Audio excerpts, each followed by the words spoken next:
तो ये डायलॉग अभी हम जिंदा हैं। तुम सोच रहे हो मैं तुम्हें क्यों बता रही हूँ, तो तुमने ये पक्का सुना है, लेकिन अगर तुम लोगों को पता नहीं था ये किसके लिए बना है, तो ये बना है ऑल फॉर वन के लिए। क्योंकि लास्ट सीजन में जितने बार ये बंदा जिंदा हुआ है ना, अगर अटैक ऑन टाइटन की तरह इसके भी बहुत सारे फाइनल सीजन होते तो इसने सुबारू का रिकॉर्ड तोड़ देना था। और स्पेशली जब इसने शिगाराकी के शरीर पे अपना कंट्रोल ले लिया था, उस टाइम पे तो दिमाग में एक ही चीज आ रही थी, भाई नहीं देखना मुझे ये कैरेक्टर, नहीं पसंद मुझे, कितने बार इसको जिंदा करोगे। और सबसे बड़ी बात ये थी कि जितने बार ये जिंदा हो रहा है उतने बार इसकी एज कम हो जा रही है। और बीच में तो एक पॉइंट ऐसा भी आ रखा था कि तुम सोच रहे होंगे कि ये टकला ये हैंडसम विलन है। खैर पूरा सीजन ही इंटरेस्टिंग था और बहुत टेंस भी था, स्पेशली जब बाकुगो को दिखाते हैं कि वो अधमरा हो चुका है, लेकिन फिर वो कहीं से उड़ता हुआ ऑल फॉर वन से लड़ने आ गया। फिर तुमने कहा अब तो हाँ इसका मैटर खत्म ही हो गया, अब ये वापस से नहीं देखने को मिलेगा। तू गया बेटा। फिर लास्ट में वो वापस से पता नहीं कहाँ से उड़ के आ गया, समझ नहीं आ रहा था वो हीरो की मदद करने आए हैं या फिर बाकुगो का कुछ अलग ही लगा हुआ है ऑल फॉर वन से कि जहां वो दिख रहा है वहां वो उसको पीटने आ जा रहा है। इसी के साथ जो एनिमेशंस थे जब शिगाराकी की और हीरो की फाइट होती है वो बहुत टॉप नॉच थे। यह सारे फाइटिंग सीन्स बहुत अमेजिंग थे। स्टूडियो बोन्स ने ऐसा लग रहा था कि अपना पूरा पैसा लगा चुका है कि अपना फाइनल सीजन सबसे बेस्ट देना है। और ये तुम इस बात से भी समझ सकते हो कि IMDb के अकॉर्डिंग इसका एक भी एपिसोड 9 रेटिंग से नीचे नहीं गया। यानी स्टोरी एक तरफ है लेकिन एनिमेशन ने भी पूरा पूरा अपना रोल निभाया।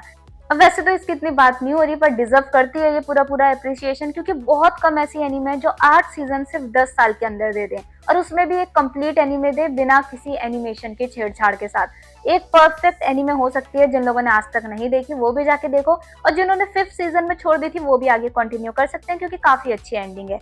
और जब एनिमे की बात कर ही रहे हैं तो लास्ट एपिसोड कैसे छोड़ सकते हैं। इसमें एक बच्चे को दिखाते हैं जो सेम शिगाराकी जैसा था, पर क्योंकि इसकी हेल्प हो गई तो ये बंदा भी अब यूए में पढ़ रहा है, और इसमें हम कोता के पीछे इसको देख सकते हैं जो कि बहुत इमोशनल और बहुत अच्छे से एग्जीक्यूट किया हुआ था। और ये भी पता चल रहा था अगर उस टाइम पे शिगाराकी की हेल्प हो जाती तो हो सकता है वो भी हीरो के साथ पढ़ रहा होता।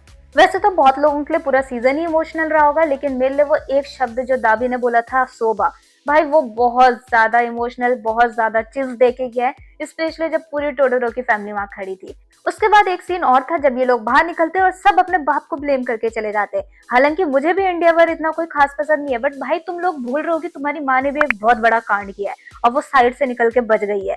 पर सबसे बड़ी बात ये भी नहीं है, अब माई हीरो अकेडमिया खत्म हो चुकी है, लेकिन मांगा के अभी 2 चैप्टर्स बचते हैं, तो हो सकता है फ्यूचर में उसके ऊपर कोई ओवीए देखने को मिल जाए और उसी के साथ ये भी क्लियर हो जाएगा कि किसकी कौन सी रैंकिंग है।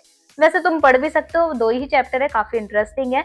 और इसी के साथ इसका एक बहुत अच्छा सब्स्टिट्यूट माई हीरो अकेडमिया विजिलेंटे, उसका भी सीजन 2 जनवरी से शुरू हो रहा है, तो उसको भी जाके देखना हाईली रिकमेंड है, और हो सकता है तुम्हें माई हीरो अकेडमिया से भी ज्यादा बेहतर लगे वो एनीमे। और सबसे ज्यादा फनी बात यह है कि स्टार्टिंग से एक क्वेश्चन आता था कि नंबर 1 हीरो कैसे बना, तो सबको ये लगता था वो मिडोरिया होगा, और अगर वो नहीं बनेगा तो बाकुगो या टोडोरोकी होगा। तो एंड में मीडियो नंबर 1 हीरो निकला, जो कि बहुत अच्छी भी बात है। और सबसे ज्यादा इंटरेस्टिंग ये है कि बाकुगो टॉप 20 में है। हालांकि मांगा में तुम्हें पूरा पूरा जवाब मिल जाएगा, इसलिए बोल रही हूँ लास्ट के 2 चैप्टर्स वहां जाके पढ़ लो, क्योंकि वो एक प्रॉपर एंडिंग दे देंगे पूरी एनीमे को। क्योंकि एनीमे अच्छे से खत्म हुई है लेकिन अभी भी रैंकिंग में बहुत बड़ा क्वेश्चन है, तो जब लास्ट चैप्टर तुम मांगा का पढ़ोगे तो तुम्हें सब कुछ क्लियर हो जाएगा। इसी के साथ ये बताना कि पूरे सीजन में सबसे ज्यादा हाईलाइटिंग पॉइंट तुम्हारे लिए कौन सा था। बाकी मिलते हैं हम नेक्स्ट वीडियो में।